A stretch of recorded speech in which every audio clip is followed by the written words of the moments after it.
I'm Haley Taylor, and you're listening to the Rough Draft Diaries. This week on the Rough Draft Diaries, I think we're going to have an interesting conversation. Not that we don't normally, but this one is a little different than the conversations we've had in the past. My name is Allie Sterling, and I'm the president and founder of Allie Sterling Philanthropy. We're a national firm with a regional presence, and we also have a location in Indianapolis as well. So Allie Sterling is on the show this week, and our conversation will revolve around nonprofits, which is good for us as we talk a lot about nonprofits here on the Rough Draft Diaries. And it works for Allie as it's her job to talk to nonprofits. Allie Sterling Philanthropy is a consultant firm that helps guide organizations, mainly nonprofit, but sometimes for-profit, to success. So we consider ourselves to be a boutique philanthropy firm, meaning essentially we're selective in who we work with. We serve the entire sector, so it's not that we just are limited to education or just healthcare. Really, we have clients in really diverse specialty areas and across the country. But we like to work with nonprofits that are well positioned to succeed. They just need that additional strategy and support and kind of collaborative thought partner to make some of their plans and their visions to achieve those things. Starting a consultant firm is no easy feat, mainly because it takes time. You first have to develop an expertise in one particular area that you could later share with others. For Allie, it all began when she was born, really. She comes from a family of small business entrepreneurs, and after she graduated from the University of Toledo with a degree in sociology, she left the family firm and started to work for a small grassroots organization called David's House. Then she did some mental health fundraising, and after that, some cancer center campaigns with ProMedica Hospital. At that point, she looked back on her past 20 years of work, and she noticed something. So I noted that so many nonprofits were struggling in the same ways. They had the same aspirations, and they just needed support. And there's not a lot of consultants in the space that we're in.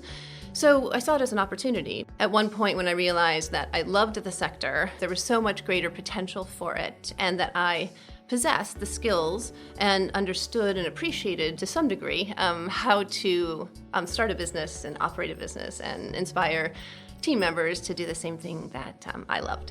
Allie began her business about 10 years ago and seems to have hit the market at the right time. We've seen it on the Rough Draft Diaries. We've featured around 35 local nonprofits on our program, with new organizations being nominated every week. Allie has seen it too, which is why she offered simple yet realistic advice to these new entrepreneurs. Caution. We have too many nonprofits, not just here locally, but nationally. There's like a new nonprofit formed every 15 minutes, according to the IRS. So we have too many, and I say too many not because they're not valid and worthwhile and meaningful to the people who form them, and they have a purpose. But the problem is we don't have the resources available in our communities to support all of that. And so we always suggest highly that if someone's thinking about founding or starting a nonprofit, that they're considerate of what else exists and if there's ways to partner. But it's hard for people to kind of step away from that and say, okay, that makes more sense than my idea and the reason I want to start this. Majority of small businesses shutter after about year 3 to 5. And I think part of that is because just the fact that you have an expertise or a talent or a skill does not make you a successful business owner. Hanging your shingle to be yet another, accountant, attorney, fundraiser, you name it, I'll put myself, a restaurateur, by no stretch means success. So pause before you go out and you think that you got the best, plan, and the best idea and the best skill set, because you have to consider the other side of that, or, again, you'll be part of the majority that fail. So, yeah. It may sound harsh, especially in comparison with our other stories on nonprofits, where they talk of Toledo as a sort of playground, where anything can and should be created because there is so much room, so much space to do so. But Allie believes questioning your motives, your resources, your skill set is vital in the creation of a new business and will give you the ultimate payoff in the end. I think to be humble and constantly questioning if what you're doing is right and the best and is critical to growth and vulnerability. And so those are big things for me.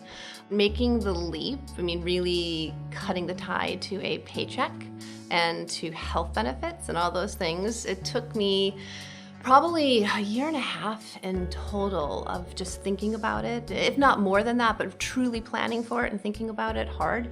And when you do it, though, the minute you do it, you realize you've done that and you're not going to go back to it, because I was determined at that point. There was no point of return.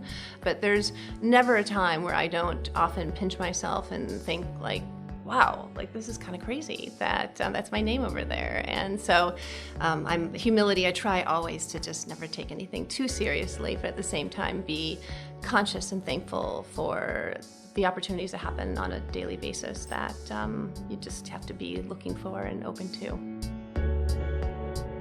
That's just about the end of this conversation here on the Rough Draft Diaries, but of course, we can't wrap up without hearing Allie's choices for the next episode. One is Leslie Chapman, the next would be Adam Rennie, and then the last would be Michelle Wagner. She's a judge, and I like to say that she's kind of Toledo's Ruth Bader Ginsburg. You'll have to tune in to find out who I pick, but for now, I'm Haley Taylor, and thanks for listening to this episode of the Rough Draft Diaries.